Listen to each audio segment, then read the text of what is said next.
आप जानते हैं कि न्यूजीलैंड में 25 लाख बिल्लियों को क्यों मारा जा रहा है? ये वीडियो अंत तक जरूर देखिएगा। नाज़रीन, क्या आपने कभी सोचा है एक छोटा सा जानवर जो ज्यादातर घर में आराम से लेटा रहता है पूरे एक मुल्क की फितरत के तवाज़ुन को बदल सकता है? न्यूजीलैंड में यही सूरत हाल पैदा हो गई है। वहां की गवर्नमेंट ने यह अनाउंस किया कि वो 2050 तक अपने मुल्क में मौजूद तकरीबन 25 लाख जंगली बिल्लियों को खत्म करके रख देगी। उसका मकसद ना सिर्फ परिंदों और छोटे जानवरों को बचाना है बल्कि पूरे इकोसिस्टम को सेहतमंद रखना भी है। न्यूजीलैंड की जंगलात और खुली जमीनों में बिल्लियां कुदरती शिकार हैं। ये ना सिर्फ चूहे और कीड़ों को शिकार करती हैं बल्कि इनकी वजह से जंगली परिंदे और छोटे रेंगने वाले जानवर भी खतरे में आ जाते हैं।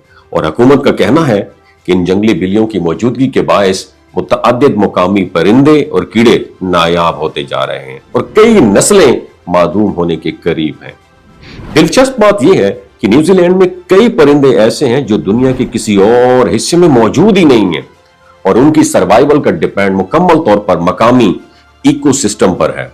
और यह पहला मौका नहीं जब किसी मुल्क ने कुदरती तवाज़ुन के लिए ऐसे इकदाम किए हों। चीन की मिसाल हमारे सामने है, जहां एक वक्त में उन्होंने मच्छरों और चिड़ियों को मुकम्मल खत्म करने की कोशिश की थी। नतीजा यह हुआ कि जमीन का इकोसिस्टम बिगड़ गया, जंगलात सूखने लगे, फसलें मुतासर हुई और कुदरती निजाम दोबारा अपनी जगह पर वापस आने में सालों लगे। और यही सबक न्यूजीलैंड को भी याद रखना चाहिए, क्योंकि फितरत के जो छोटे छोटे एलिमेंट होते हैं ये भी बड़ा इंपैक्ट डालते हैं। और न्यूजीलैंड की हुकूमत ये वाजे कर चुकी है कि सिर्फ जंगली बिल्लियों पर यह पाबंदी होगी और घर में पाली गई बिल्लियों को कोई नुकसान नहीं पहुंचाया जाएगा। लेकिन सवाल यह है, क्या इंसान को कुदरती शिकार को महदूद करने का हक है? क्या हमें फौरी नताइज के लिए जो तिब्बी तवाज़ुन है उसको बदलना चाहिए या ऐसे तरीके तलाश करने चाहिए जिनमें शिकार और तहफ़्फ़ुज़ दोनों बरकरार रहें? क्योंकि माहिरीन का कहना है कि जंगली बिल्लियों की तादाद कम करने के लिए जदीद और हमदर्दाना तरीके मौजूद हैं, जैसे कि खुसूसी पनाहगाहें, गैर जहरीला कंट्रोल और जंगली इलाकों में महदूद शिकार।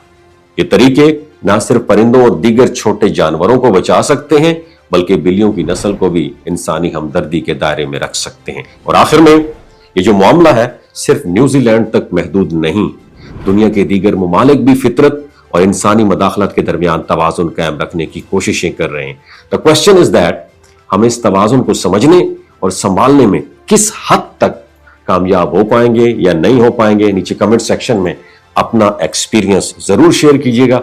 अपना ख्याल रखिए। अल्लाह हाफ़िज़। द क्वेश्चन इज दैट हम इस तवाज़ुन को समझने और संभालने में किस हद तक कामयाब हो पाएंगे या नहीं हो पाएंगे। नीचे कमेंट सेक्शन में अपना एक्सपीरियंस जरूर शेयर कीजिएगा। अपना ख्याल रखिए। अल्लाह हाफ़िज़।